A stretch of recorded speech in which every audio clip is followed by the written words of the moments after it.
Bismillahirrahmanirrahim.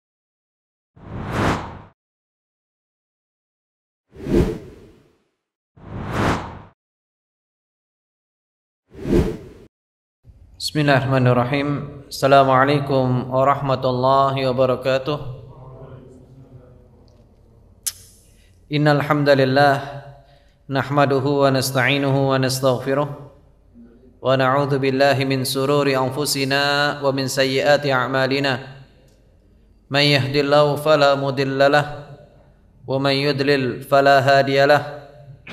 Asyhadu an la ilaha illallah wahdahu la syarika lah wa asyhadu anna Muhammadan abduhu wa rasuluh. Allahumma salli ala Muhammad wa ala alihi wa ashabihi wa man sara ala nahji wattaba'a sunnatahu wa salaka tariqahu wa nahaja manhaja ila yaumiddin. Allahumma inna nas'aluka ilman nafi'a wa na'udzu bika min ilmin la yanfa'.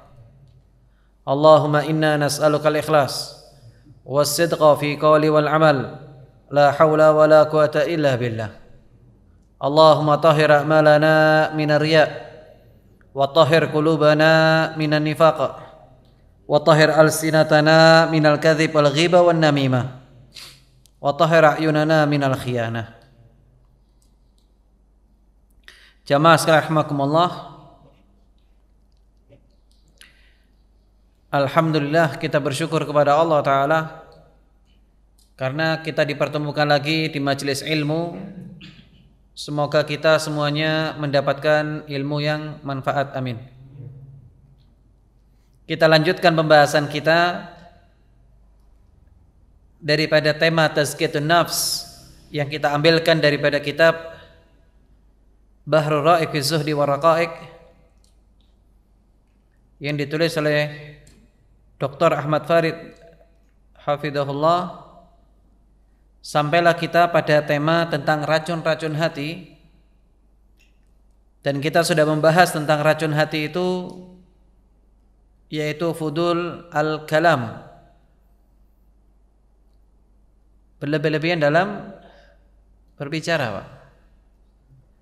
Panjang lebar kita sudah bicarakan mukadimahnya, dan kita akan masuk pada mulai temanya tentang afatul lisan, bencana-bencana lisan.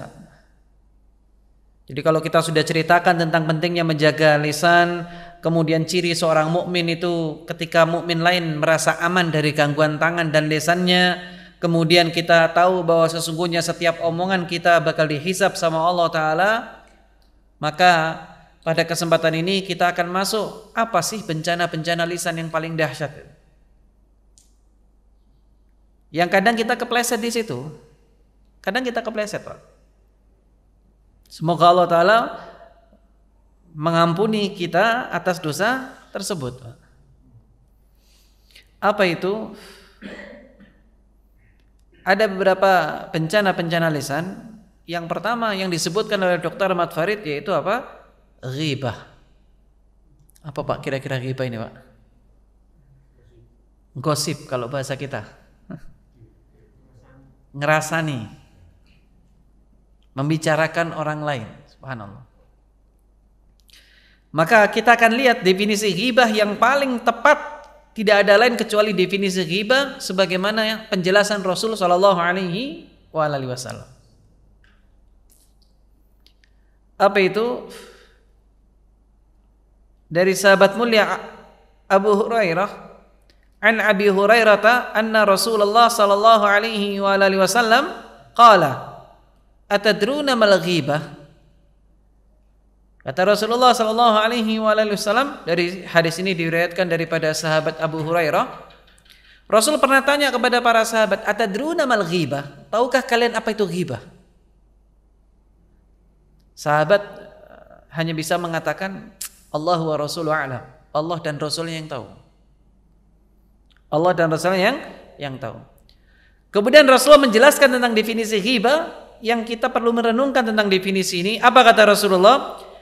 Al-ghibah, ghibah itu yaitu apa? Dzikruka akhaka bima yakrah.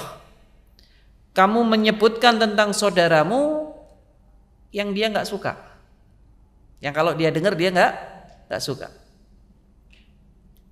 Kemudian ada yang bertanya kepada Rasulullah, "Qila afara'aita in kana fi akhi ma aqul?" Ya Rasulullah, bagaimana kalau seandainya yang saya sebutkan tentang saudara saya itu seperti itu keadaan dia? Keadaannya memang begitu gitu kan. Seperti itu keadaannya orangnya. Apa kata Rasulullah? Qala in kana fihi ma taqul faqad tabtah. Kalau apa yang kamu omongkan itu adalah seperti apa yang ada pada saudaramu, berarti kamu telah menghibahnya. Ya itulah hibah. Wa illam yakun fihi faqad bahattah. Tapi kalau seandainya tidak ada pada saudaramu apa yang kamu omongkan, berarti kamu telah berbuat kebohongan. Fitnah. Subhanallah. Jadi definisi hibah Bapak, kita menyebut tentang saudara kita yang kalau dia dengar tentang apa yang kita ceritakan itu dia marah. Itulah hibah. Coba kita koreksi Pak. Kita ini termasuk kan? Kita kadang kepleset di posisi itu kadang Pak. Iya apa tidak Pak? Iya. Semoga Allah maafkan atas dosa tersebut. Dalilnya apa? Firman Allah Ta'ala tentang ancaman ghibah ini sangat dahsyat, di mana Allah Ta'ala berfirman dalam Al-Quran surat Al-Hujurat ayat yang ke-12, Ya ayyuhalladzina amanu ijtanibu katsiran minadh-dhann inna ba'dadh-dhanni itsm wa la tajassasu wa la yaghtab ba'dukum ba'dha ayuhibbu ahadukum ay ya'kula lahma akhihi maitan fakarihtumuh wattaqullaha innallaha tawwabur rahim. Kata Allah Ta'ala, ayat ini peringatan tentang masalah masalah pergaulan. Bapak Ibu jamaah sekalian rahimakumullah, coba kita renungkan ya, surat Al-Hujurat itu surat tentang adab. Kita diajarkan tentang tema-tema adab di surat itu, khususnya pergaulan kepada manusia. Khususnya kaitannya dengan ayat ini, yaitu apa? Kaitannya dengan tema ini, ayat yang ke-12 ini menjelaskan kepada kita tentang nasihat Allah Ta'ala atau ilmu yang Allah ilmu yang ingin Allah sampaikan kepada kita melalui lisan Rasulullah Sallallahu Alaihi Wasallam dalam firman ini. Apa kata Allah Ta'ala? Wahai orang-orang beriman, jauhilah atas kalian prasangka, zon. Karena prasangka itu sesungguhnya sebagian prasangka itu ada unsur dosa di situ. Janganlah kamu mencari-cari kesalahan daripada orang lain, dan janganlah di antara kalian menggunjing sebagian yang lain. Apakah ada di antara kalian suka memakan daging bangkai saudara kalian? Tentu kalian merasa jijik, dan bertakwalah kepada Allah. Sesungguhnya Allah Maha Penerima taubat lagi Maha Penyayang. Jadi dalam ayat ini khususnya yang ada kaitannya dengan pembahasan kita, yaitu apa? Apakah kalian senang makan daging bangkai saudara kita? Allah Ta'ala memberikan ilustrasi seperti ini supaya kita itu benar-benar paham Pak. Ini perkara yang sangat hina sebetulnya, sangat rendah. Kalau kita menghibah saudara kita, kita sedang melakukan perkara yang sangat rendah, yaitu makan daging bangkai saudara kita. Daging bangkai saja kita sudah tahu hukumnya Pak. Apa makan daging bangkai Pak? Haram hukumnya. Makan daging bangkai kambing misalnya, karena dia tidak disembelih dengan benar sesuai dengan aturan Islam, maka dia jadi bangkai gitu kan. Maka apa yang terjadi? Jamaah sekalian rahimakumullah, ketika tidak disebutkan nama Allah Ta'ala ketika menyembelihnya, kambing yang halal pun jadi bangkai. Itu pun kita makan, itu subhanallah. Kita nggak mungkin Pak makan itu Pak. Kenapa? Karena bangkai adalah hukumnya haram. Lalu bagaimana kalau seandainya daging bangkai saudara kita Pak yang kita makan itu, apa nggak lebih jijik lagi Pak? Maka dari itu jamaah sekalian rahimakumullah, cukuplah kita ini perlu berhati-hati akan perkara ini. Jangan sampai nanti kita menjadi orang-orang yang kemudian mudah sekali untuk menghibah saudara kita. Apalagi di pertemuan sebelumnya kita sudah sampaikan, sekarang ini fitnah lisan itu fitnah yang sangat dahsyat. Mungkin ada orang tidak banyak omong Pak, tapi tulisannya itu persis, dosanya sama Pak, dosanya sama. Kita ghibah sana, ghibah sini, Ustadz, tapi kan kenyataannya begitu Ustadz. Enggak. Karena kehormatan seorang mukmin, seorang muslim itu haram, sebagaimana sabda Rasulullah Sallallahu Alaihi Wasallam ketika Hajjatul Wada. Apa kata Rasulullah? Fa inna dima'akum wa amwalakum wa a'radakum 'alaikum haramun ka hurmati yaumikum hadza fi syahrikum hadza wa fi baladikum hadza. Ala hal ballaghtu?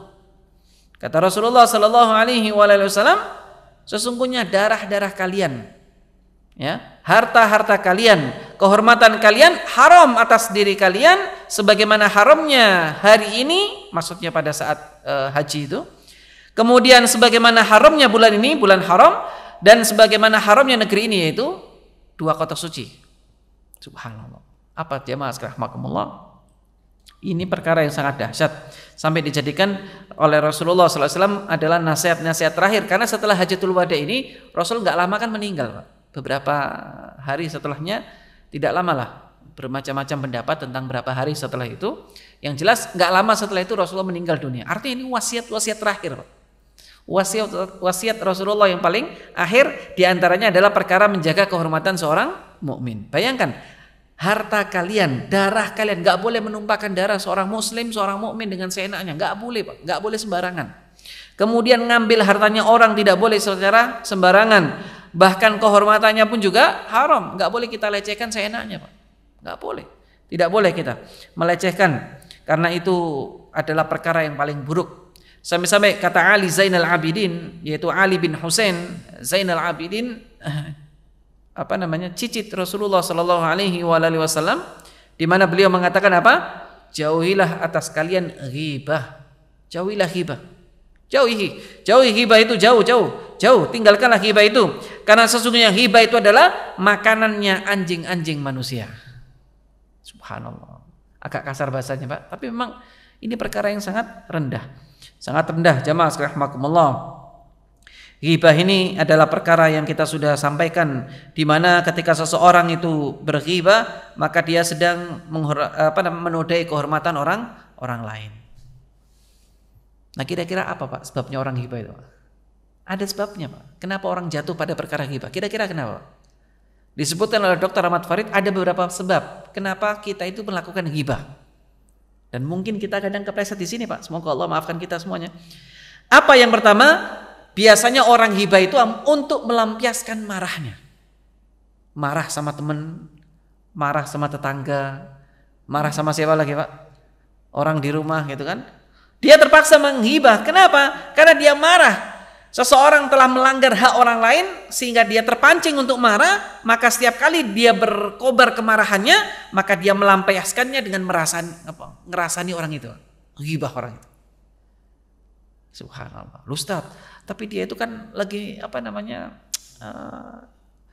emosi dan sebagainya. Ya itulah ghibah. Meskipun kita sedang dizolimi sama orang lain, kita nggak boleh kepleset melakukan ghibah, Pak. Jangan, hati-hati. Ini sebab pertama. Biasanya kita kepleset dalam ghibah karena memang kita ini sedang marah, emosi sama orang lain, lalu kemudian kita ini melakukan ghibah. Jangan sampai kita menjadi orang yang bangkrut, yang kalau kita kumpulkan harta kita, amal-amal soleh kita kumpulkan, ternyata itu semuanya mendatangkan keburukan. Kenapa kok bisa amal soleh mendatangkan keburukan? Karena kita ketika di dunia sering menghibah orang lain. Nanti di hari kiamat, kata Rasulullah, akan ada orang-orang bangkrut. Siapa mereka itu? Yaitu orang yang hadir pada saat hari kiamat, dia bawa amal yang banyak sekali amalnya.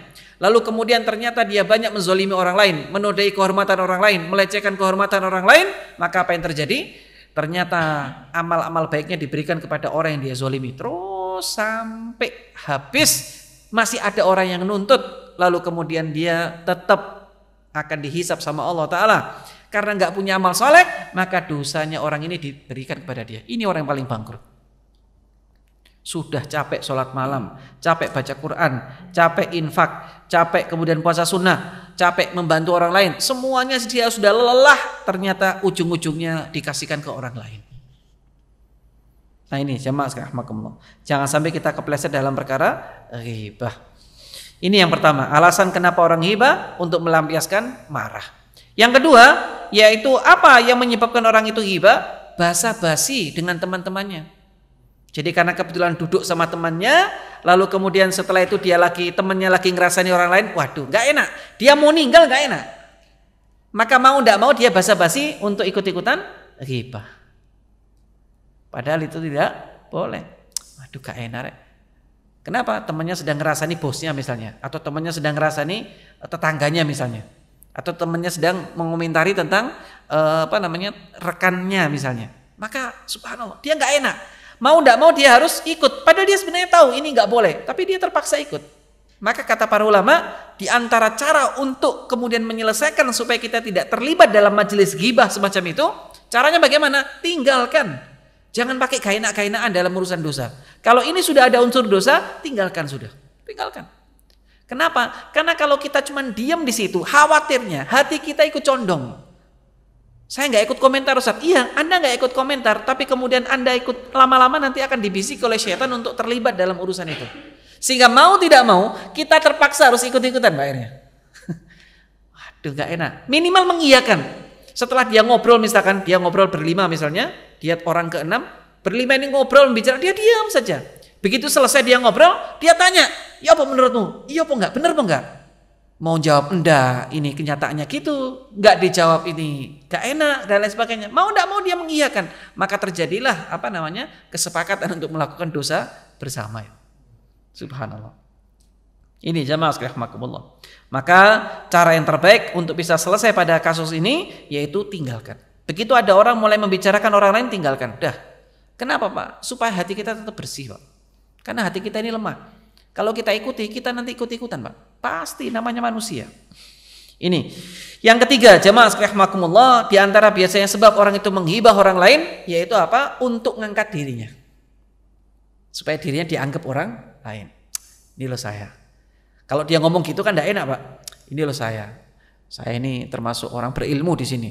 Ustadz terkenal gitu. Kalau dia ngomong gitu kan nggak enak. Masa ustadz ngomong gitu? Caranya bagaimana? Dia rendahkan ustadz lain. Ojo ngaji ndek kono. Gak jelas itu. Apa yang gak jelas sudah gak ngerti gitu kan. Atau misalnya dalam urusan yang lainnya misalnya. Maka dia jangan sampai merendahkan seperti itu. Tidak demikian.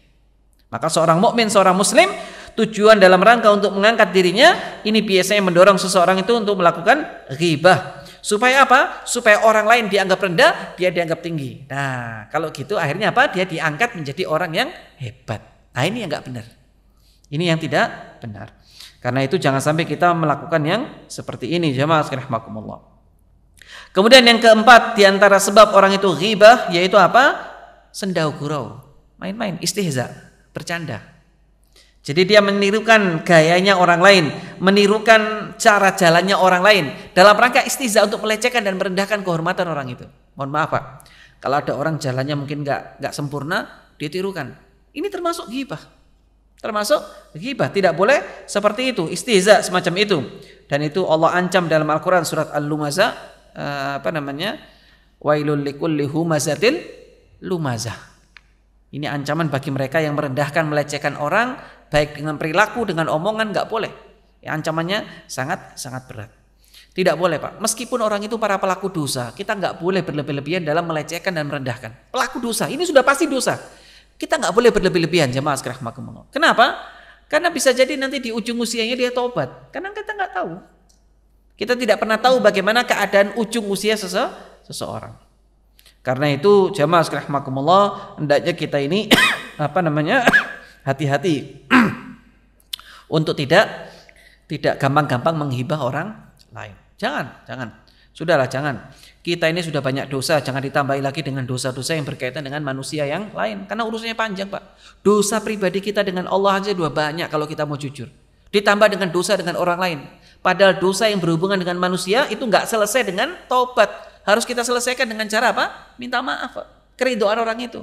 Kita pernah ngerasani si fulan, harus minta maaf. Dan itu nggak ada uzur lain kecuali itu Pak. Karena itu diantara kafarahnya orang-orang yang berghibah yaitu apa?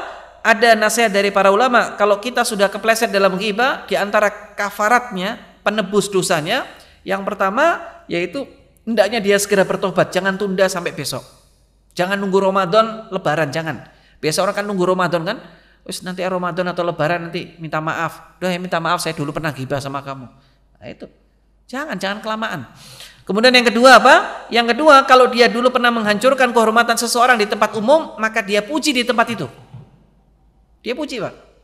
Oh saya dulu pernah meremehkan teman saya di tempat umum, maka saya puji di banyak orang. Orang ini Masya Allah, orang ini istimewa, orang ini luar biasa. Begitu. Kemudian yang ketiga, kalau seandainya orang itu keburu meninggal dunia, maka perbanyak mendoakan orang tersebut. Jadi orang yang kita gibai sudah kadung meninggal dunia, ternyata apa? Kita nggak bisa berbuat banyak. Ya sudah, mau minta maaf nggak mungkin, sudah meninggal. Caranya bagaimana? Perbanyak mendoakan kebaikan untuk memintakan ampun kepada orang itu, kepada Allah Ta'ala atas orang itu, atas dosa orang tersebut. Supaya orang itu diangkat derajatnya. Mudah-mudahan dengan begitu, kita ini termasuk orang yang akan dimaafkan sama Allah karena dosa ghibah kita yang kita lakukan. Jangan Pak, jangan. Dan kalau kita dighibai orang, yang tenang Pak, tidak usah pusing. Ini resep Pak. Kalau kita sedang dighibai orang lain, maka kita jangan merasa, aduh kok saya dirasani orang, nggak apa-apa. Investasi amal Pak. Investasi amal. Karena kita hidup ini pasti ada orang yang nggak seneng, pasti wis. Maka caranya jangan direspon apapun yang orang ghibah tentang kita. Jangan dibalas ghibah.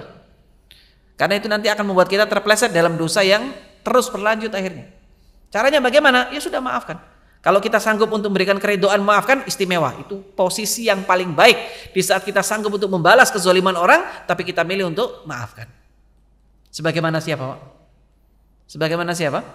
Sebagaimana Rasulullah Sallallahu Alaihi Wasallam. Kurang apa Rasulullah itu Pak? Dilempari batu, difitnah, dikucilkan, kemudian keluarganya difitnah, kemudian apalagi? Dipukuli, diperangi. Subhanallah, semua musibah itu terkumpul pada diri Rasulullah Sallallahu Alaihi Wasallam. Jadi ibaratnya beliau itu sudah mengalami semua musibah yang kita pernah rasakan Pak. Bahkan mungkin kita belum pernah merasakan musibah itu, Rasul sudah pernah merasakannya. Makanya Rasulullah ketika ditanya oleh salah seorang sahabat, siapakah orang yang paling berat ujiannya? Apa kata Rasulullah? Al-Anbiya wa Rasul. Para nabi dan Rasul. Karena para nabi, terutama nabi dan Rasul ulul azmi, 5 nabi itu dan Rasul itu ujiannya paling berat Pak, paling berat. Jadi kalau kita merasa ujian kita, hidup kita berat, belum ada apa-apanya ujian Anda dibandingkan dengan para nabi dan Rasul. Subhanallah. Di saat Fathul Mekah, apa yang dilakukan sama Rasulullah? Apa yang dilakukan sama Nabi Pak? Dikumpulkan semua orang-orang itu. Ketika Fathul Mekah, Rasul masuk ke kota Mekah, lalu dikumpulkanlah, kira-kira apa yang akan aku lakukan kepada kalian? Mereka nggak jawab, cuman mengatakan apa? Engkau ini orang baik, bapakmu orang baik, keluarga baik, orang yang dipuji-puji Nabi. Dipuji-puji Rasulullah Sallallahu Alaihi Wasallam. Rasulullah hanya bisa mengatakan apa? Rasul mengatakan apa kepada mereka? Aku akan memperlakukan kalian sebagaimana Yusuf memperlakukan saudara-saudaranya. Bagaimana tidak Pak? Nabi Allah Yusuf itu dizolimi bukan sama orang lain Pak, sama keluarganya sendiri, saudaranya sendiri, sama saudaranya. Kalau Bapak Ibu jamaah rahimakumullah itu kemudian melihat bagaimana kisah Yusuf, ini kisah yang luar biasa. Bayangkan betapa sejak masih kecil, sejak masih muda sudah menghadapi ujian yang sangat berat, diireni sama saudara-saudaranya yang lain. Lalu kemudian setelah itu dimasukkan ke dalam sumur, lalu kemudian dijadikan budak, lalu kemudian harus menjadi pembantu, lalu dijual di pasar dengan harga yang sangat murah, lalu kemudian diambillah menjadi anak angkat dan sampai terfitnah lagi, masuk penjara lagi. Bukan terfitnah ya, difitnah oleh oleh wanita dari pemuka Mesir itu, sampai akhirnya dia masuk ke dalam penjara. Subhanallah, di penjara sampai puluhan tahun, berbuat baik sama orang yang akhirnya keluar. 2 orang pembantu raja itu, yang satunya akhirnya dihukum mati, yang satunya bebas, itu pun dilupakan. Setelah sekian tahun baru kemudian setelah itu apa? Mendapatkan kebaikan, mendapatkan porsi di posisi Raja Mesir saat itu. Subhanallah. Itu pun ketika ketemu dengan saudaranya masih menuduh Nabi Allah Yusuf. Ketika kisah bagaimana piala raja yang hilang itu, masih ingat Pak ya, kisah Yusuf, piala raja yang hilang, ternyata sama saudaranya, sama Yusuf sengaja disembunyikan di tempat saudaranya Bunyamin itu, dengan harapan apa? Ada rencana yang ingin Nabi Allah Yusuf terapkan itu supaya dia bisa kumpul lagi dengan keluarganya. Subhanallah. Ketika ketahuan bahwa itu ada di tempatnya Bunyamin, apa kata saudara-saudaranya Yusuf itu? Ini sama kayak saudaranya. Padahal Yusuf ada di depannya. Saudaranya dulu juga tukang curi seperti ini. Subhanallah. Tapi ketika kemudian mereka mereka semuanya akhirnya tahu bahwa itu adalah Yusuf, maka disuruh kumpul semuanya, dan Nabi Allah Yusuf mengatakan apa? La tathriba alaikumul yaum. Udah tak maafkan. Nggak ada hari tathrib. Tathrib itu apa, Pak? Tathrib itu adalah apa ya? Apa istilahnya kita? Tidak ada hukuman, Pak. Tidak ada pelecehan, tidak ada hukuman untuk kalian atas dosa-dosa kalian. Subhanallah. Dan Rasul melakukan hal yang sama. Apa kata Rasulullah SAW? Aku akan memperlakukan kalian sebagaimana Yusuf memperlakukan saudara-saudaranya. Idhabu wa antumut tulaqo. Pergi kalian, bebas. Kalian boleh pergi. Meskipun kalian dulu pernah menzolimi saya, tak maafkan. Meskipun kalian dulu pernah mengucilkan saya maafkan. Tidak ngereken saya maafkan. Meskipun kalian dulu pernah lempari saya dengan kotoran, saya maafkan. Meskipun kalian dulu pernah perangi saya maafkan. Semuanya dimaafkan sama Nabi. Idhabu wa antumut tulaqo. Subhanallah.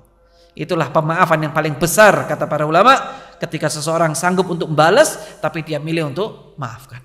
Subhanallah. Ini jamaah rahimakumullah. Karena itu kalau misalkan ada di antara kita yang sedang digibai orang lain, maka sabar. Udah nggak usah dibalas. Udah biarkan saja, serahkan urusannya kepada Allah. Kalau kita sanggup maafkan, udah. Gak usah dituntut, Pak.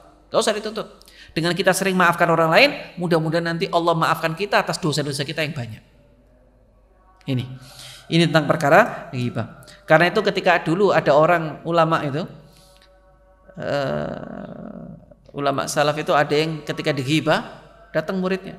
Anda dighibah, begini Syekh, wahai imam, begini. Apa kata dia? Alhamdulillah. Ini kasihkan ya. Ada yang menyebutkan apel satu keranjang, ada yang menyebutkan kurma. Kamu kasihkan kepada orang yang hibah. Dikasihkan, Pak. Terima kasih. Saya kasihkan. Loh, kok malah dikasih ini? Anda itu habis dirasani kok malah dikasih? Ya. Apalah artinya sekeranjang apel ini atau sekeranjang kurma ini dibandingkan dengan pahala yang sudah dia kirimkan ke saya. Subhanallah. Makanya tidak usah pusing-pusing memikirkan omongan orang. Orang beriman itu selalu tenang, selalu nikmat hidupnya. Kenapa? Karena mereka senantiasa dalam keadaan husnudzon kepada saudaranya. Selalu dalam keadaan berprasangka baik kepada saudaranya. Ini jamaah rahimakumullah. Makanya jangan sampai kita terpeleset dalam perkara ghibah. Jangan. Ini. Kemudian juga di antara perkara ghibah ini disebutkan oleh Al-Imam An-Nawawi rahimahullah, ada perkara-perkara yang tidak termasuk ghibah meskipun secara definisi itu ghibah. Definisi ghibah tadi apa, Pak? Menyebutkan tentang saudara kita yang kalau dia dengar atau tahu marah, ya kan? Baik itu kenyataannya begitu atau tidak. Namun kata Al-Imam Nawawi rahimahullah ketika mensarah hadis ini, menjelaskan tema ini, beliau katakan ada perkara-perkara yang secara definisi sebetulnya masuk ghibah, tapi dia tidak dimasukkan bab ghibah. Bahkan itu dilakukan sama Rasulullah sallallahu alaihi wasallam ketika memang ada hajat. Apa di antara itu? Yang pertama, pengaduan. Jadi dibolehkan seorang yang terzalimi untuk membuat pengaduan kepada penguasa atau qadhi atau hakim yang lainnya yang memiliki kewenangan atau kemampuan untuk menegakkan keadilan daripada yang orang-orang yang menzalimi. Contohnya misalnya seseorang dizalimi sama orang lain, ditipu orang. Dia berhak untuk ngadu, menyebutkan si fulan nipu saya. Dia itu orangnya enggak amanat. Kan dia sedang menyebutkan tentang keadaan saudaranya kan? Dan nggak mungkin orang dibilang penipu, dibilang menipu atau dibilang dia itu tidak amanat, dia tersenyum bahagia, nggak mungkin, Pak. Iya, Pak, tidak, Pak? Artinya secara definisi ini masuk ghibah, tapi itu tidak masuk kategori perkara ghibah, tidak disebut ghibah. Meskipun definisi ghibah masuk di situ, tapi dia bukan ghibah. Kenapa? Karena itu untuk menghilangkan kezaliman, dan itu boleh. Yang kedua diantaranya meminta bantuan untuk merubah kemungkaran dan mengembalikan orang yang berbuat dosa pada kebenaran. Ini juga bukan termasuk ghibah. Ini bukan juga termasuk ghibah. Contohnya apa begini? Ada orang itu punya pemikiran menyimpang. Maka para orang yang berilmu ini mengatakan si fulan ini menyimpang, kita harus nasihati dia. Kan dia harus ceritakan apa menyimpangnya. Dia punya pikiran begini. Dia itu kalau pemahamannya begini, dia itu begini. Atau misalkan dia itu ahli maksiat misalnya. Kita sebut namanya. Kita sebut kemaksiatannya yang kita tahu. Maka dalam rangka untuk membuat itu kembali lagi kepada kebenaran, orang itu balik kepada kebenaran, ini bukan termasuk ghibah. Ini yang kedua.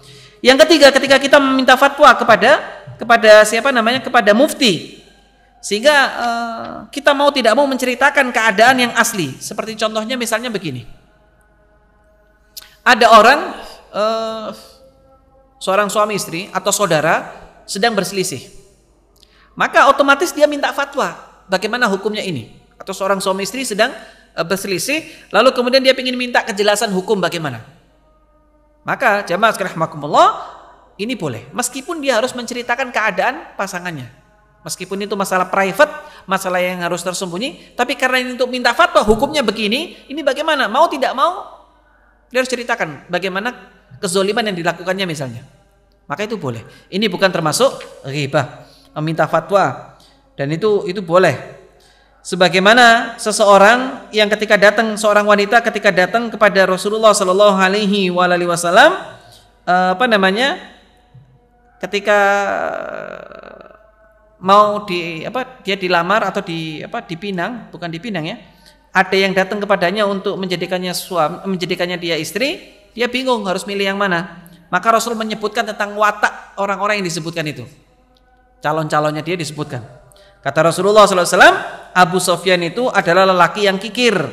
Kemudian disebutkan ini, kan itu sebenarnya ghibah secara definisi, tapi Rasul sebutkan itu supaya wanita ini tahu, supaya dia bisa milih mana laki-laki yang pantas untuk si perempuan ini.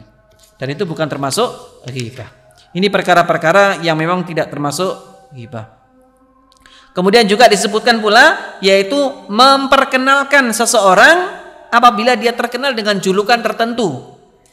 Seperti misalnya Al-A'mash. Karena ada ulama namanya A'mash. Artinya apa, Pak? Yang matanya rabun.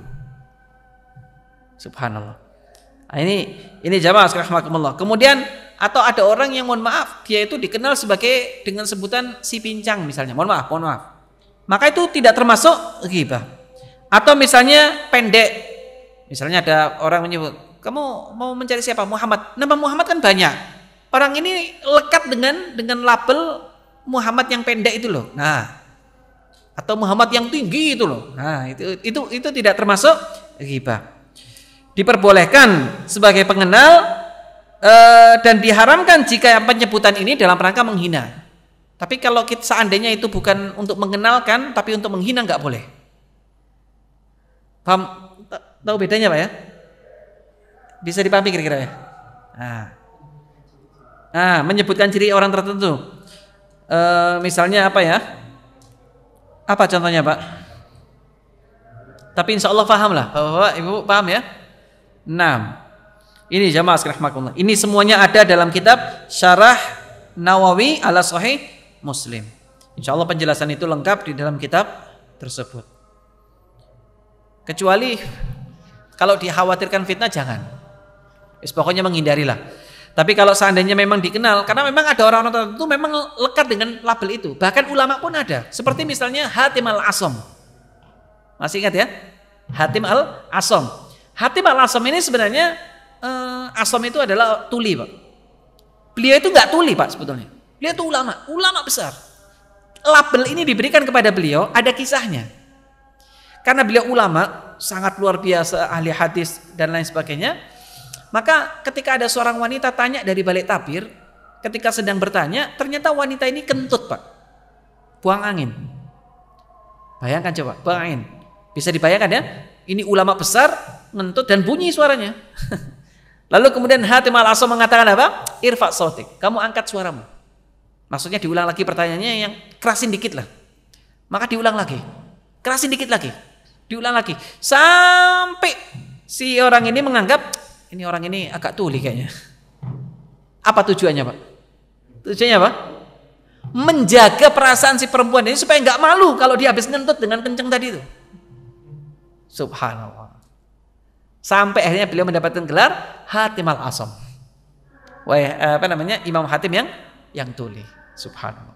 Inilah diantara hikmah. Hikmahnya ulama itu begitu Pak. Sampai pada perkara sederhana. Kalau kita kan biasa saja. Tapi ulama itu tidak gitu Pak. Bagaimana caranya menjaga kehormatan seseorang sampai pada titik itu, bayangkan.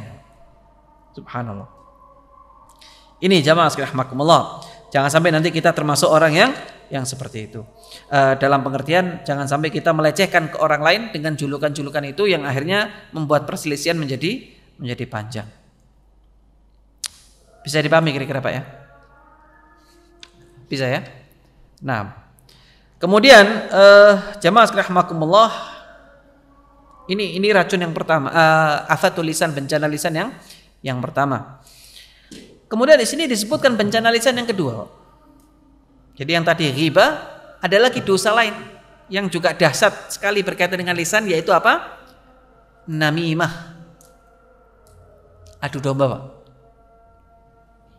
Tukang fitnah. Yang biasanya dilakukan sama provokator, Pak, untuk memperkeruh keadaan. Dr. Ahmad Farid mengawalinya dengan dua firman Allah Ta'ala yang menyebutkan tentang tokoh-tokoh besar dalam perkara namimah ini, yang Allah sebutkan abadikan dalam Al-Quran. Pertama firman Allah Ta'ala dalam Al-Quran, surat Al-Qalam ayat yang ke-11, hammazim masya'im binamim, yang suka mencela dan kesana kemari menyebar fitnah. Kata para ulama tafsir, ayat ini khitabnya kepada siapa? Kepada Walid bin Mughirah. Walid bin Mughirah. Siapa Walid bin Mughirah, Pak? Ayahnya sahabat mulia Khalid bin Walid. Bayangkan, anaknya itu diberikan gelar sama Rasulullah Sallallahu Alaihi Wasallam sebagai pedang Allah, tapi bapaknya itu menjadi pencela Nabi. Subhanallah. Ini Pak, ini diantara ujiannya yang dihadapi oleh para sahabat. Luar biasa. Walid bin Mughirah ini adalah sebenarnya orang baik, Pak. Dermawan sekali, dikenal di kalangan masyarakat Mekah. Dia dikenal sebagai orang yang sangat dermawan, Pak. Kalau bantu orang itu nggak main-main. Itu Walid bin Mughirah. Senang sekali bantu orang, Sampai satu ketika, ringkas cerita, dia itu pernah mendengar Rasulullah sedang membaca Al-Quran, dan dia jujur dalam hatinya, ini kayaknya memang firman Allah, nggak mungkin Muhammad yang buat, ini bener ini omongan. Artinya yang dibaca sama Nabi ini sesuatu yang hak, yang benar gitu. Ketika Walid bin Mughirah ini sedang memuji bacaan Rasul Shallallahu Alaihi Wasallam, itu didengar oleh masyarakat Mekah saat itu. Maka kemudian masyarakat Mekah itu mulai terjadi perbincangan. Wah, ini jangan-jangan Walid bin Mughirah mau masuk Islam. Entar lagi masuk Islam ini. Maka berita ini sampai kepada Fir'aunnya umat ini, kata Rasulullah Sallallahu Alaihi Wasallam, jadi sampai kepada Abu Jahal. Maka Abu Jahal tidak pernah menghilangkan kesempatan untuk menyesatkan orang. Ini bahayanya orang salah pilih teman, Pak. Salah pilih teman, Pak. Walid bin Mughirah salah pilih teman. Dia didatangi sama, ringkas cerita, didatangi sama Abu Jahal ini. Dia mengatakan, wahai Walid bin Mughirah, Anda ini katanya sudah mulai jatuh miskin ya, sudah mulai condong kepada Muhammad, sudah punya misi untuk mendekati Muhammad, muji-muji Muhammad, supaya nanti kalau Muhammad jadi pemimpin Mekah, nanti Anda berharap untuk mendapatkan porsi jabatan tertentu sehingga mendapatkan keuangan yang cukup. Apa maksud kamu, wahai Abul Hakam? Abul Hakam ini kunyahnya daripada Abu Jahal. Abu Jahal itu kan gelar yang diberikan sama Rasul. Namanya Amr bin Hisham. Namanya Abu Jahal itu Amr bin Hisham. Kunyahnya atau gelar yang diberikan oleh masyarakat Mekah itu adalah Abul Hakam. Saking pintarnya dan hikmahnya orang ini. Cuman karena kesombongan dan karena hati yang rusak, maka apa yang terjadi? Dia bencinya sama Rasulullah luar biasa. Ya karena persaingan aja. Persaingan dua keluarga besar. Taib, jamaah rahimakumullah, apa maksudnya? Iya, katanya Anda sudah mulai pingin masuk Islam, kata Abu Jahal. Subhanallah. Tidak ada yang seperti itu. Tidak ada yang seperti itu. Kalau begitu kamu celah Muhammad, saya harus mencela seperti apa?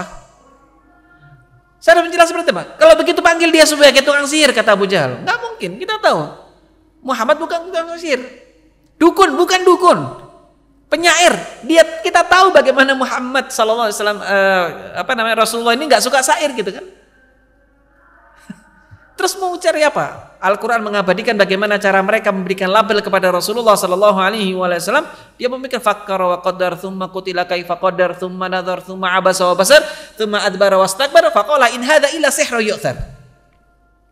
Muter mereka mencari label apa yang paling pantas buat Nabi. Bilang tukang sihir nggak mungkin, dibilang dukun nggak mungkin, dibilang tukang ramal nggak mungkin, dibilang kemudian pendusta nggak mungkin, orang yang ngasih gelar Al-Amin kita. Akhirnya mereka sepakat, Faqala in hadza illa sihrun yu'thar. Udahlah, kita kasih label saja Muhammad itu tukang sihir. Loh tapi nggak cocok. Cocok nggak cocok Muhammad tukang sihir. Kenapa? Karena setiap kali ada orang masuk Islam, selalu disuruh pisah sama keluarganya yang masih belum Islam. Karena tidak sah kan Muslim sama non-Muslim. Subhanallah. Nggak cocok padahal. Dan cara-cara memberikan label semacam ini terus terjadi di sepanjang sejarah. Sampai kiamat. Pasti akan ada label-label buruk yang dilabelkan kepada umat Islam dan kepada orang-orang yang teguh imannya memegang agama Islam. Itu dengan label buruk. Itu pasti sampai hari kiamat terjadi. Seperti sekarang kan, cocok gak cocok pokoknya Islam itu teroris. Tapi gak cocok ini, teroris. Cocok gak cocok pokoknya harus teroris. Subhanallah. Maka itu yang terjadi. Coba sekarang. Nah, ini ya, kemudian Walid bin Mughirah sampai akhirnya kemana-mana itu bikin fitnah, mencela Rasulullah, merendahkan Rasulullah. Maka Allah abadikan hammazim masya'im binamin, yang suka mencela dan yang kesana kemari bikin fitnah. Kemudian yang kedua, yaitu siapa? Tokoh yang kedua yang menjadi tokoh pelopor pemfitnah dan pelopor adu domba, yaitu keluarga daripada Abu Lahab. Abu Lahab dan istrinya. Allah Ta'ala berfirman, wamra'atuhu hammalatal hatab, dan begitu pula istrinya pembawa kayu bakar dan penyebar fitnah. Sudah Isya, saya hentikan aja. Insya Allah pada pertemuan berikutnya saya akan lanjutkan dan saya akan ulang sedikit tema tentang an-namimah. Yang jelas di pembahasan yang pertama kita sudah menyelesaikan tema tentang ghibah, dan insya Allah pertemuan berikutnya kita akan sampaikan ulang lagi tema tentang an-namimah sebagai pembahasan tema tentang afatul lisan, bencana-bencana lisan yang bisa merusak hati kita, yang bisa menjadi racun, yang membuat hati kita menjadi keras, dan akhirnya kita menjadi orang yang tidak baik ketika kita melakukan yang seperti itu. Semoga Allah Ta'ala membersihkan hati kita dari semua penyakit-penyakitnya. Semoga Allah Ta'ala menjadikan kita orang-orang yang istiqomah di atas Islam dan Sunnah, dan Allah tutup usia kita dalam keadaan husnul khatimah insyaallah. Subhanakallah wa bihamdika asyhadu an la ilaha illa anta astaghfiruka wa atubu ilaik. Assalamualaikum warahmatullahi wabarakatuh.